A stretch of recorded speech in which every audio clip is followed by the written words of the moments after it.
Services provide करने वाली companies हैं उनको ये हक दे दिया गया है कि वो किसी भी जायदाद पर अगर वो अपना कोई टावर नस्ब करना चाहें तो वो ये कर सकती हैं, और अगर मालिक इनकार करे तो उसको उल्टा मालिक को ही 5 करोड़ रुपए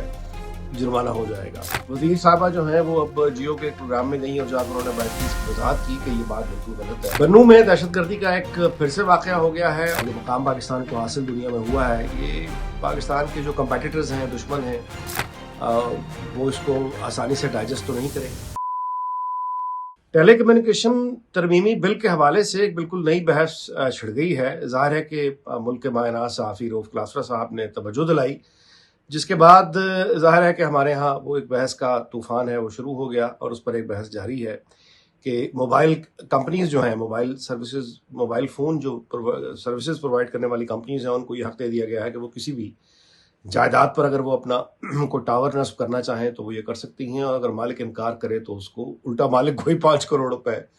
जुर्माना हो जाएगा। तो जाहिर है कि ये बात सही नहीं है, ये दुरुस्त नहीं है। लेकिन मौजूदा हुकूमत की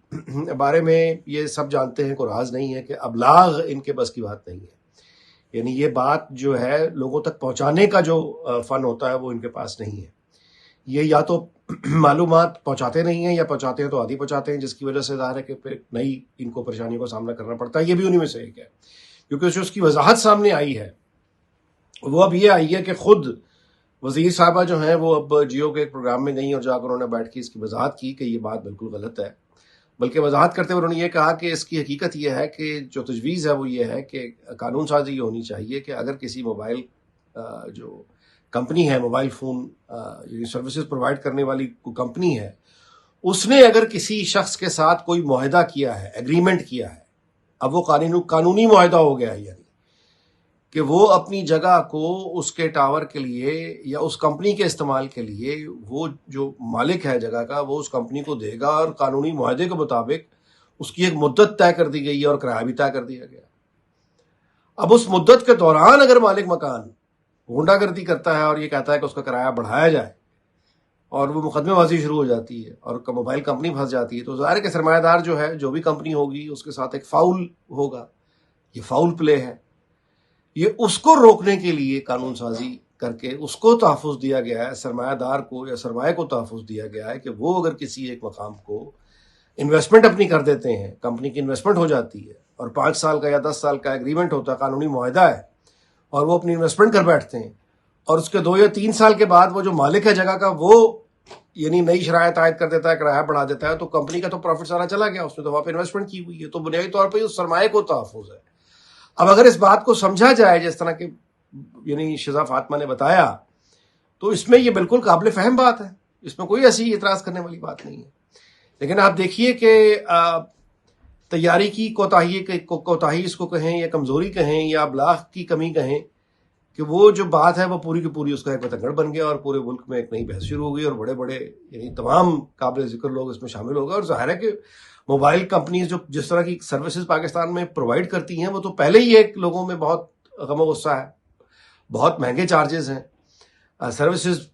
बहुत ही यानी उसका जो मेयार है कि वो अच्छा किसी भी तरह नहीं कहा जा सकता। तो पहले ही जहां पूरे मुल्क में एक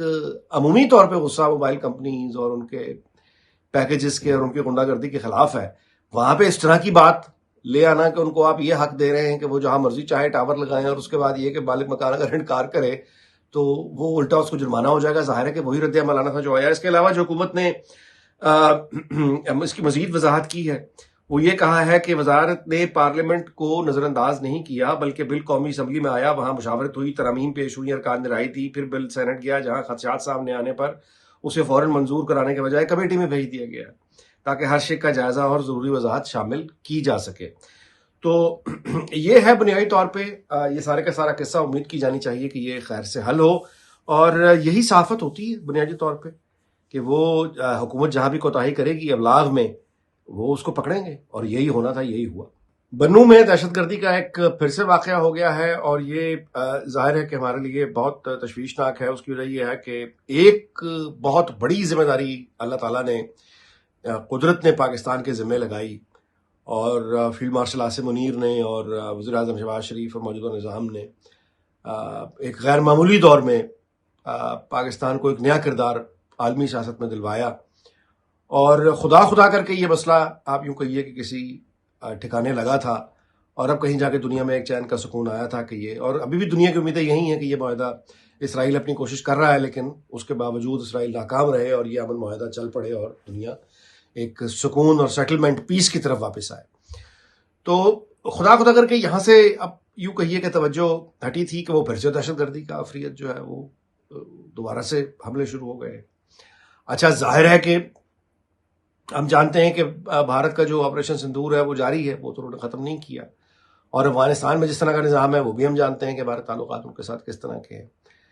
اور یہ کہ اب حملوں کی دوبارہ سے خبریں شروع ہو گئی ہیں کہ انہوں نے پاکستان پر حملے شروع کر دیے ہیں، اور دہشت گردی کی جو ہے وہ علیحدہ سے خبریں ہیں، جس کا مطلب یہ ہے کہ پاکستان کی جو ظاہر ہے کہ یہ جو مقام پاکستان کو حاصل دنیا میں ہوا ہے، یہ پاکستان کے جو کمپیٹیٹرز ہیں، دشمن ہیں، وہ اس کو آسانی سے ڈائجسٹ تو نہیں کریں گے، اور وہ انتقام لیں گے، اور وہ پاکستان کو کنٹروورشل بنانا چاہیں گے. اور اس کے لیے سب سے آسان ہتھیار جو پاکستان کے خلاف استعمال ہوتا ہے وہ دہشت گردی کا ہتھیار ہے. یہ افغانستان سے بھی استعمال ہوتا ہے، یہ بھارت کا بھی ظاہر ہے کہ بہت پرانا ایک ہتھیار ہے. تو ہمیں بنیادی طور پر اب یہ دہشت گردی کے خلاف جو جنگ ہے، یہ عفریت دوبارہ کھڑا ہو گیا ہے. اس کا مقابلہ جو ہے وہ صرف لا انفورسمنٹ کے بس کی بات نہیں ہے، اس کا مقابلہ لانگ ٹرم بنیادوں پہ صرف اور صرف کسی حکومت یا انتظامیہ کے بس کی بات بھی نہیں ہے. وہ یہی کر سکتے ہیں کہ ایک حد تک اس کو کنٹرول میں رکھے، نئے لوگ آتے رہیں گے. تو بنیادی طور پہ جس چیز کی ضرورت ہے وہ ہے ایک نظریاتی طور پر ایک بیانیے کی تیاری اور اس کی مقبولیت، اور عوام میں اس کو پہنچانا، اور اس بات پر پوری قوم کا یقین ہونا کہ دہشت گردی کا تعلق کبھی بھی مذہب سے نہیں ہو سکتا. دنیا کو کوئی مذہب دہشت گردی پہ نہیں اکساتا، اور اسلام تو بالکل ہی سوال ہی پیدا نہیں ہوتا کہ دہشت گردی کی. تو ایک تو یہ کہ نظریاتی طور پر اب چیزوں کو یہ مستقل کام ہے، شروع ہونا چاہیے. اور دوسری بات یہ ہے کہ جو بھی ملک کے حساس علاقے ہیں، پختونخوا ہو یا بلوچستان ہو، وہاں پہ جو موجود مقامی سیاسی قیادتیں ہیں، ان مقامی سیاسی قیادتوں کو ساتھ ملا کر ایک ٹیم ورک جو ہے، اور یہ ماضی میں بڑی مرتبہ، یعنی یہ کوئی نئی چیز تو ہے نہیں دہشت گردی کا چیلنج، تو بڑی دفعہ پہلے بھی اس سے بات ہو چکی ہے، پلاننگز بن چکی ہیں. تو اس کو اٹھا کر ایک مستقل بنیادوں پر اس کے خلاف لڑائی کی ایک تیاری کرنی ہوگی. اور یہ ایک طویل لڑائی ہے. افغانستان میں جب تک امن نہیں آئے گا، وہاں پہ جب تک ایک عذاب رہے گا، اس کے اثرات پاکستان پہ پڑتے رہیں گے.